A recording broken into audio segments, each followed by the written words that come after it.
about it. She's changing from a child into an adult, and it's a little confusing at times. Molly had lots of questions about what was happening to her. It so happened I had a chance to answer some of them. Her teacher was sick one day and asked me to take her class. And this is true of women everywhere. So you see, menstruation is just the natural, normal process leading up to being a mother. This is a diagram of the uterus, or womb, and these are the fallopian tubes leading to it. And these the ovaries which produce the egg cells. Now, these egg cells are far too small for us to see, but once each month, an egg cell will leave one of the ovaries, go into the opening of the tube nearest to it, and then it's on its way to the uterus. Now, at the same time, the uterus has been preparing a growing place for this egg, a soft lining of blood vessels and tissues. If the egg unites with a male cell or sperm as it's on its way down the tube, it is fertilized, and then when it reaches the uterus, it settles down in this soft lining and begins to grow into a baby. But if the egg cell is not fertilized, it disappears. And then, since the lining is no longer needed, it too dissolves away. And it flows out of the body through an opening in the hymen, which is a membrane over the opening of the vagina. And so we say that we are menstruating. Yes, Barbara? Miss Jensen, when does menstruation start? Well, some girls start when they're 10 years old, and some when they're 16 or 17, or anywhere in between. But the average age seems to be about 13. No, I mean what day of the week will it start? My mother starts on Tuesday. Will mine too? Oh, to a narrow elastic belt, which you can wear around your hips or waist. Now, some girls prefer to use tampons. A tampon is a cylinder of absorbent cotton inside a cardboard applicator. It is inserted into the vagina by means of the applicator. The cotton absorbs the flow, and when it is full, you remove it and discard it.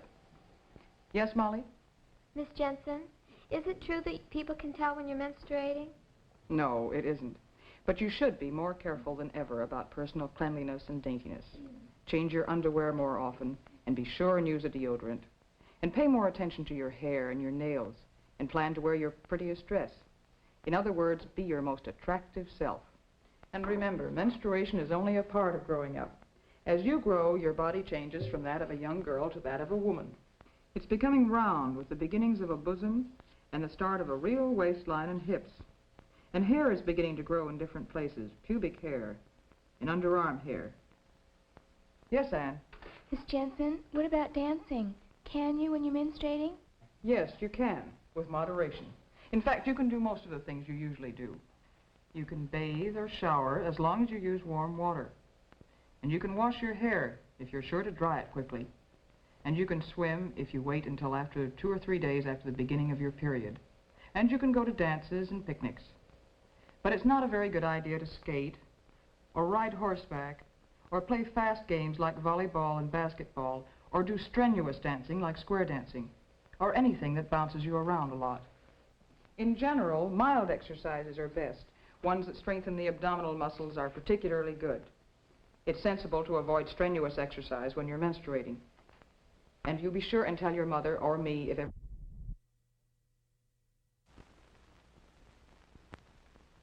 Perhaps it's time we stopped being secretive. Time we learned something about this lurking threat to health.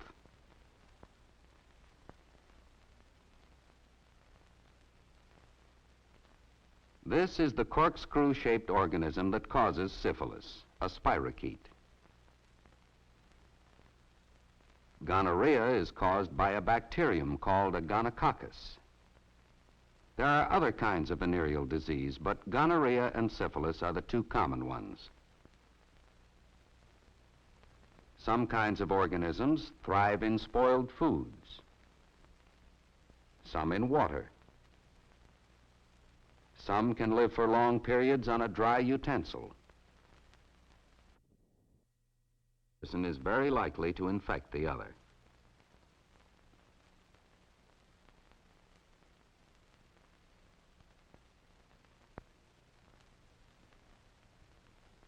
Let's investigate how these diseases affect the body.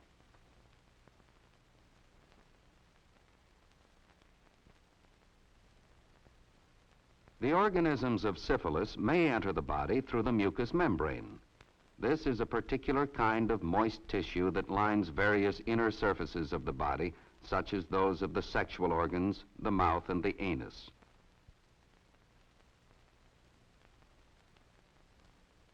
But the spirochetes are also able to enter the tough epidermis, the skin that covers the outer parts of the body. Here they may be washed away or killed with soap and water if washed thoroughly soon after the contact. Even so, they may lodge in small breaks in the skin.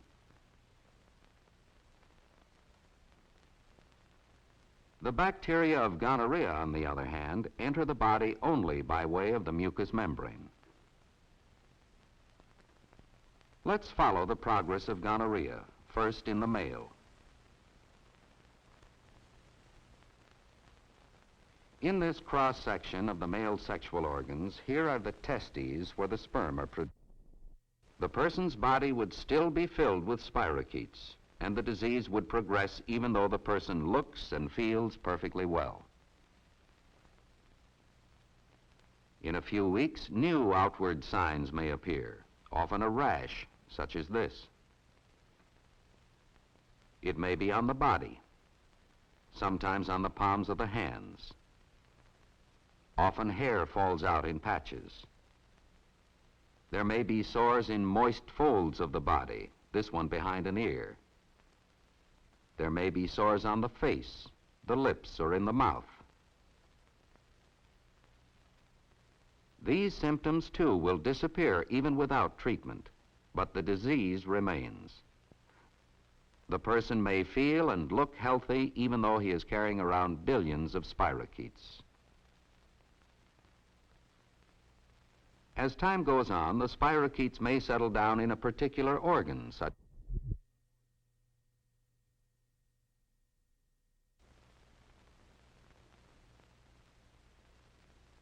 Both syphilis and gonorrhea can be cured in the early stages, and rather quickly, too. But not by homemade remedies. Not by advertised medicines bought through the mail. Not by drugs that a friend says can be bought at the drugstore. It takes a doctor's knowledge to give the right medicine in the right amount for the right number of days.